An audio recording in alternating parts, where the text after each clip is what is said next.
రాయలసీమలో ప్రత్యేకమైనటువంటి శ్రీగండి వీరాంజనేయ స్వామి శ్రావణమాస ఉత్సవాలు వైభవంగా ప్రారంభమయ్యాయి.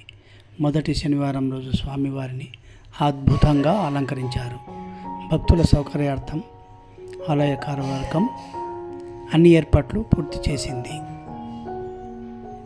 ఈ సందర్భంగా భద్రతా చర్యలను పోలీసులు కూడా కట్టుదిట్టం చేశారు.